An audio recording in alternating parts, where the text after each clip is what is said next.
Hi viewers, welcome to our channel. ప్రస్తుతం మనతో పాటు దాము బాలాజీ గారు, సీనియర్ జర్నలిస్ట్, వారితో ఒకసారి మాట్లాడదాం. సార్ నమస్కారం. నమస్తే. సార్, ఏపీలో మనం చూస్తాం వైసీపీ సోషల్ మీడియా హ్యాండ్లర్స్ అందరూ కూడా వరుస పెట్టి అరెస్ట్ అవుతున్నారు. వాళ్ళ మీద కేసులు నమోదవుతున్నాయి, నోటీసులు కూడా అందాయి. అయితే ఇప్పుడు అదే సీన్ ఇప్పుడు తెలంగాణలో కూడా రిపీట్ అవుతుంది sir. BRS social media handlers కూడా అరెస్ట్ అవుతున్నారు. నిన్న కొంతం దిలీప్ అని ఒక వ్యక్తిని కూడా సోషల్ మీడియా హ్యాండ్లర్స్ అరెస్ట్ చేసేసారు. ఆ జర్నలిస్ట్ శంకర్ని కూడా ఆ మధ్య అరెస్ట్ చేయడం మనం చూసాము. సో ఏం జరుగుతుంది ఇక్కడ తెలంగాణలో కూడా? అంటే ఏపీ తెలంగాణ పెద్ద తేడా లేకుండా అయిపోయింది సోషల్ మీడియా హ్యాండ్లర్స్ విషయంలో. మరి ఇక్కడ మీడియా వారు ఏ విధంగా ఉంది సార్, మీరేం చెప్తారు? నిన్న కొనతం దిలీప్ అతను బీఆర్ఎస్ సోషల్ మీడియా ఇన్ఛార్జి, అతన్ని అరెస్ట్ చేశారు. యాక్చువల్గా అతని మీద పాత కేసు ఉంది, ఆసిఫాబాద్ జైనూర్ సంఘటన అంటారు, దాంట్లో అతని మీద కేసు ఉంది. ఆల్రెడీ ఇంతకుముందు అరెస్ట్ చేసి స్టేషన్ బెయిల్ మీద బయటకు వచ్చాడు. ఇప్పుడు నిన్న కోర్టు ఆదేశాల మేరకు ఇతను సెంట్రల్ క్రైమ్ స్టేషన్కి విచారణ కోసం వెళ్ళారు. వాళ్ళు విచారణకు రమ్మంటే కోర్టు కూడా విచారణకు వెళ్ళమనింది. సో ఈయన విచారణకు వెళ్ళాడు. విచారణకు పిలిచి ఆయన్ను అరెస్ట్ చేసినట్టుగా సెంట్రల్ క్రైమ్ స్టేషన్ వాళ్ళు.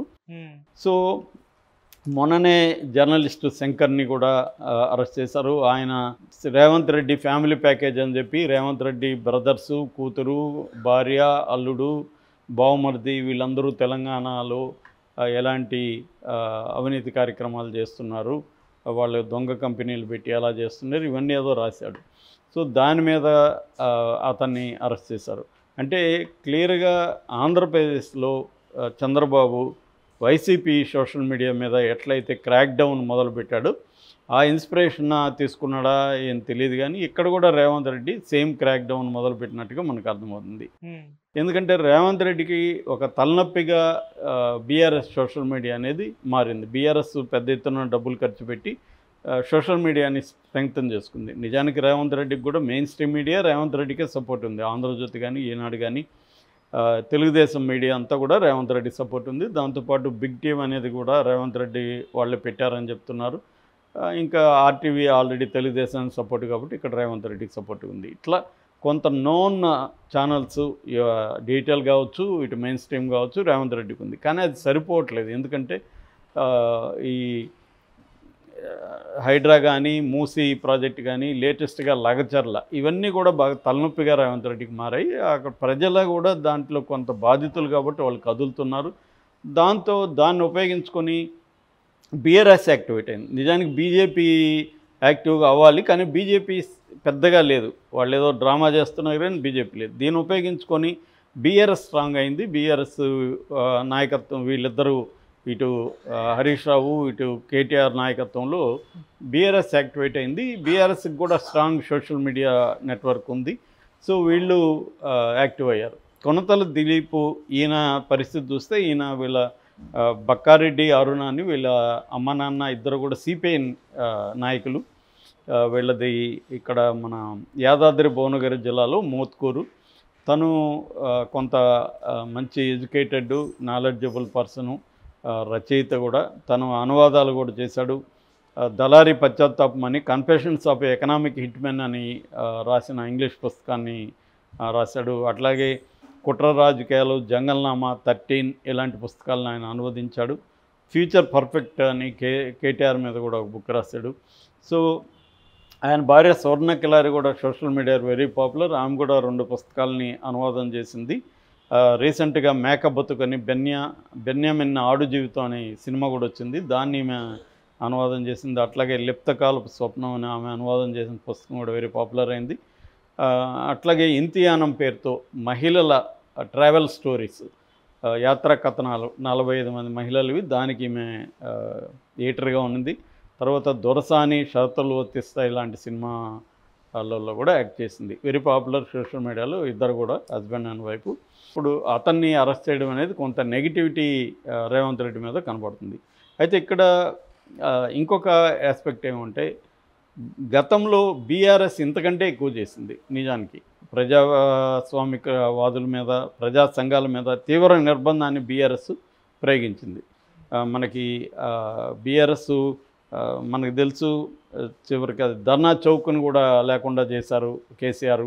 ధర్నా చేసుకునే ఇది కూడా లేకుండా చేశాడు. ప్రతిపక్షాలను తీవ్రంగా అణచివేశాడు.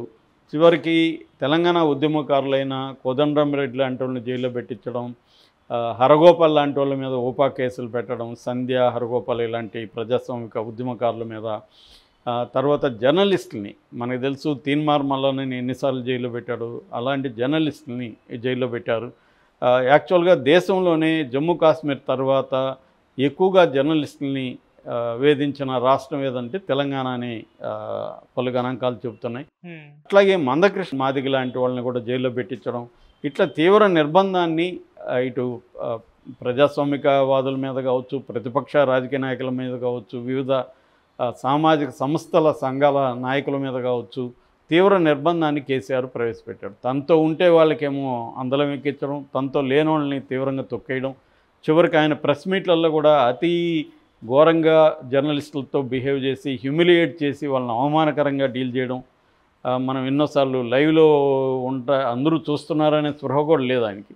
అట్లాగే కార్మికులు సమ్మె చేస్తూ కూడా తీవ్రంగా అణచివేశాడు. ఆర్టీసీ కార్మికుల్ని ఎలా డీల్ చేశాడో మనం చూసాం.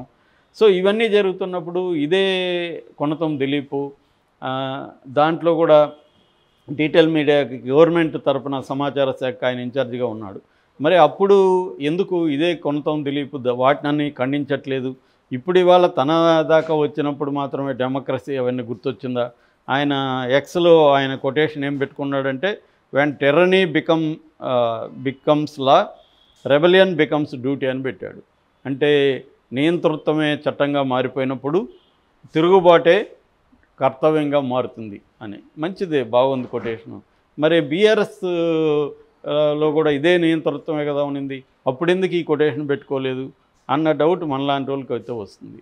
అంటే సేమ్ అక్కడ ఎట్లాగైతే ఒకప్పుడు జగన్ తీవ్రంగా social media, Telugu Desam social media పైన తెలుగుదేశం నాయకుల మీద విరుచుకుపడ్డాడు, అట్లాగే కేసీఆర్ అక్కడ జగన్ కంటే కూడా జగన్ అక్కడ ప్రజాస్వామ్యవాదుల మీద కేసులు పెట్టి హింసించడం అనేది వేరు వేరు రారు. కానీ ఇక్కడ అట్లా కాదు. ఇక్కడ అసలు తెలంగాణ ఉద్యమకారుల మీద, విద్యార్థి నాయకుల మీద, జర్నలిస్టుల మీద, ప్రజాస్వామికవాదుల మీద, పౌర సామాజిక సంఘాల నాయకుల మీద, అందరి మీద తీవ్రంగా విరుచుకుపడ్డాడు కేసీఆర్. సో ఈ స్థాయిలో చేసినప్పుడు ఇదే కొనతం దిలీప్ కావచ్చు, ఇదే స్వర్ణ కిలారి కావచ్చు, వీళ్ళెందుకు ఖండించట్లేదు? సో అప్పుడు చేస్తుంటే ఇవాళ వీళ్ళ అరెస్ట్ని ఖండించడంలో న్యాయం ఉంది. కానీ అప్పుడు మరి మీరు కూడా ఇదే పని చేశారు కదా. రేవంత్ రెడ్డి కూడా మీ దగ్గర నుంచి నేర్చుకొని ఇదే పని చేస్తున్నాడు. సో ఇది సామాన్య ప్రజలకి ఎటువంటి ఉపయోగం లేని పని. ఇద్దరు కూడా తెలుగుదేశం కూటమి, ఇక్కడ రేవంత్ రెడ్డి చేసే పనులు కూడా శత్రువు తమ పట్ల ఎలా బిహేవ్ చేశాడో తాము మళ్ళీ అదే పట్ల చేస్తున్నప్పుడు వాళ్ళకి వీళ్ళకి తేడా ఏముంది? ఒక కేసీఆర్కి రేవంత్ రెడ్డికి తేడా ఏముంది?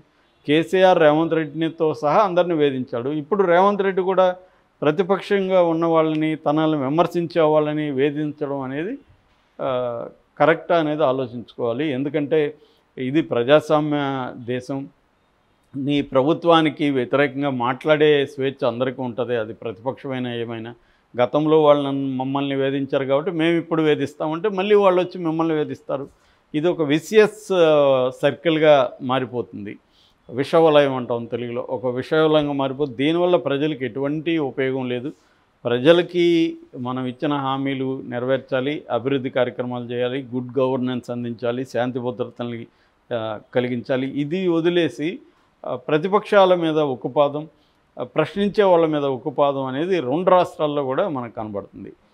దీనికి ప్రధాన కారణం ఏంటంటే మామూలుగానే నేను చాలాసార్లు చెప్తాను, ఫ్రాయిడ్ చెప్పినట్టుగా చరిత్ర నుంచి వీళ్ళు ఏమీ నేర్చుకోరు, సేమ్ రిపీట్ చేస్తారు. అందుకని ప్రజలు కూడా వీళ్ళకి మళ్ళీ 5 ఏళ్ళ తర్వాత బుద్ధి ఎందుకు చెప్తారంటే, నిన్ను వాడి ఎదవని కదరా నిన్ను ఎంచుకున్నాము, మళ్ళీ నువ్వు కూడా వాళ్ళలాగా వెదవలాగా బిహేవ్ చేస్తే నిన్ను కూడా మారుస్తాం అన్న అభిప్రాయం కలుగుతుంది. మేము చాలామందిని కలుస్తున్నాం ఈ మధ్య. వాళ్ళు ఏం చెప్తున్నారంటే, సార్ మేము జగన్ అరాచకం, జగన్ని భరించలేమని చంద్రబాబుని తీసుకొస్తే ఈయన కూడా అలాగే బిహేవ్ చేస్తున్నాడు అని అంటున్నారు. ఇక్కడ అంతే. రేవంత్ రెడ్డిని ఎందుకు తీసుకొచ్చారు? కేసీఆర్ నియంతృత్వానికి వ్యతిరేకంగా రేవంత్ రెడ్డిని తీసుకొచ్చారు. రేవంత్ రెడ్డి స్లోగన్ ఏంటి?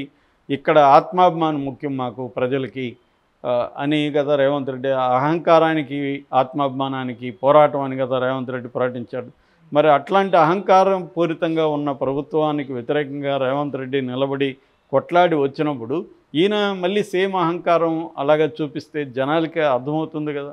సో ప్రతిపక్షాలని వేధించడం, రివెంజ్ మోడ్లోనే పనిచేయడం అనేది కరెక్ట్ కాదు. రేవంత్ రెడ్డి కూడా ఆలోచించుకోవాలి. అట్ ద సేమ్ టైం వీళ్ళు కూడా ఆత్మవిమర్శ చేసుకోవాలి. వీళ్ళేమో ఇప్పుడు కేటీఆర్ వీళ్ళందరూ ప్రజాస్వామ్యం ఇవన్నీ మాట్లాడుతున్నారు, కానీ మరి వీళ్ళు ఎందుకు వేధించారు అప్పుడు అన్న ప్రశ్న ఇప్పుడు ముందుకు వస్తుంది. ఇద్దరికీ తేడా లేని పరిస్థితి అయితే క్లియర్గా కనబడుతుంది. అందువల్ల కొనతం దిలీప్ను అరెస్ట్ చేసినా కూడా ప్రజల్లో పెద్ద ఇది లేదు. ఎందుకంటే ఇదే కొనతం దిలీప్ అప్పుడు కానీ ఖండించి ఉంటే ఇవాళ ప్రజాస్వామికవాదులు అందరూ కూడా కొనతం దిలీప్కి అండగా నిలబడేవాళ్ళు. కానీ అప్పుడు ఆయన చేయలేదు కదా కొనతం దిలీప్. ఆయన గవర్నమెంట్ పార్ట్ అండ్ పార్సల్గా ఉండి కేటీఆర్ భజన చేస్తున్నాడు కదా క్లియర్గా. సో కాబట్టి ఇక్కడ వీళ్ళకి తేడా లేదు. కానీ ఏ ప్రభుత్వం చేసినా ఖచ్చితంగా ఖండించాలి. వాళ్ళు గతంలో చేశారు కాబట్టి మేము చేసేది కరెక్ట్ అంటే అది లాజికల్గా కరెక్ట్ కాదు. వాళ్ళు చేసింది నువ్వు చేయకుండా ఉండాలి, అప్పుడే నువ్వు డిఫరెంట్ గై అని అర్థమవుతుంది. అదే పని చేస్తే ఇంక తేడా